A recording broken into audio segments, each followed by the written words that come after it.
మనం చేయవలసినటువంటి అవసరం లేదు. ఎందుకంటే ఏదో భారతదేశంలో ఇంత పెద్ద కార్పొరేషన్ లేదు అని చూపించడానికి, దాన్ని చిత్రీకరించడానికి కాదు.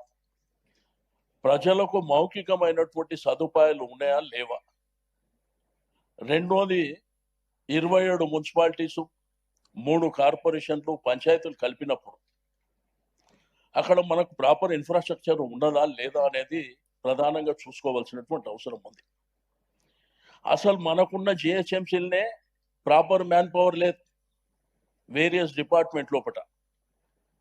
రెండోది ఏంటంటే రేపు ఇది ఇంప్లిమెంట్ అయిన తర్వాత వాళ్ళకున్న ట్యాక్సులు ఇప్పటి వరకు వేరే ఉన్నాయి, మనకున్నాయి వేరే ఉన్నాయి. బట్ మీరు వెంటనే ఇంపోజ్ చేస్తే వాళ్ళు కూడా ఇబ్బంది పడేటువంటి పరిస్థితులు ఉంటాయి ఒకటి. రెండోది మా మాట, ఇక్కడ బీజేపీ మిత్రులు ఉన్నారు, కాంగ్రెస్ మిత్రులు ఉన్నారు, మా ఎంఐ మిత్రులు, మేము ఇంతమంది ఉన్నాం. నేను మేయర్ గారికి రిక్వెస్ట్ చేస్తున్నా, మీ గుండె మీద చేసుకొని, లేదు డిప్యూటీ మేయర్ గారి గుండె మీద చేసుకొని చెప్పండి, కనీసం మీకు ఇన్ఫర్మేషన్ ఉందా? మరి మీకు ఇన్ఫర్మేషన్ లేకుంటే ఇంత పెద్ద కార్యక్రమాన్ని, ఇప్పుడు మీరు గతంలో కరోనా మేయర్ గారు లేదని చెప్తున్నారు కదా, గతంలో అంటే ఏ పొలిటికల్ గా వెళ్ళలేదు మేము.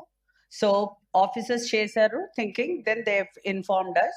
చేశాక యునో అది గెజెట్ లోపల వచ్చింది అంతే. నేనేమంటున్నా అంటే మేయర్ అనేది పొలిటికల్ కాదు మేడం చెప్తూ. మరి ఇదంతా వ్యవస్థ చేసేది ఎవరు? అక్కడ అధికారులు చేసినప్పుడు మరి వీళ్ళందరికీ.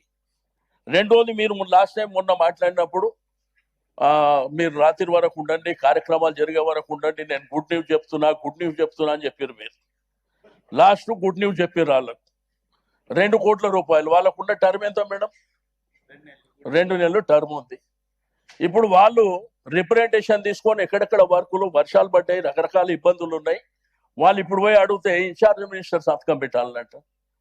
ఓకే, పెట్టిపోయండి, కానీ మరి వాళ్ళు ఎప్పుడు, వాళ్ళకు లాస్ట్ అవకాశమే కదా. దాన్ని మళ్ళీ టెండర్ ప్రాసెస్ ఎప్పుడైతుంది, వాళ్ళ ఫౌండేషన్ ఎప్పుడు వేయాలి, ఇవన్నీ కూడా మీరు దృష్టిలో పెట్టుకోమని చెప్తున్నా. కాబట్టి నేను దయచేసి గవర్నమెంట్ ఎప్పుడైనా ఒక మంచి నిర్ణయం తీసుకుంటే మేము వెంటనే అపోజ్ చేయం అధ్యక్ష, వెంటనే అపోజ్ చేయవలసిన అవసరం కూడా మాకు లేదు. కానీ ఇక్కడ ఉన్నటువంటి ప్రజలని కాన్ఫిడెన్స్లోకి తీసుకుంటారా? ఒక్కొక్కరు 40, 50, 70 వేల మెజార్టీతో గెలిచి 70 వేల ఓట్లున్న ప్రాంతంలో గెలిచినటువంటి వ్యక్తులు వీళ్ళే కదా, ఇక్కడ ఉన్న వాళ్ళే కదా. మరి ఏ కార్పొరేటర్ అన్నా కన్సల్ట్ చేసిండ్రా? అది దయచేసి. కాబట్టి నేనేమంటున్నా అంటే ఇది అరీబరి చేయకండి. మీరు కావాలంటే ఒక నెల టైం ఇవ్వండి. నెల టైం ఇచ్చి అధికారులను కూడా ప్రజాప్రతినిధులతో పాటు అక్కడ ఉన్న బస్తీ సంఘాలు, గేటెడ్ కమ్యూనిటీ కాలనీస్తోని ఫిజికల్గా వాళ్ళు సర్వే చేయమని చెప్పండి. అట్లయితే ఎవరికి ఇబ్బంది లేకుండా ఉంటుంది. కాబట్టి రెండోది, అందరు, నేను కమిషనర్ గారికి రిక్వెస్ట్ చేస్తున్నా, ఇవాళ రేపటికి కూడా మీరు పర్మిట్ చేయాలి మేడం. ఎందుకంటే అందరు మాట్లాడాలంటే అందరు మాట్లాడి ఇంట్రెస్ట్ ఉన్న వాళ్ళు ఆల్మోస్ట్ అందరు ఉన్నారు. బట్ అంతా అయిన తర్వాత ఓటింగ్ చేయాలని చెప్పేసి నా ప్రధానమైనటువంటి డిమాండ్. ఎందుకంటే అందరూ ఓటింగ్ చేసిన తర్వాతనే మీరు ఫార్వర్డ్ కావాల్సిందిగా నేను రిక్వెస్ట్ చేస్తూ ఉన్నా.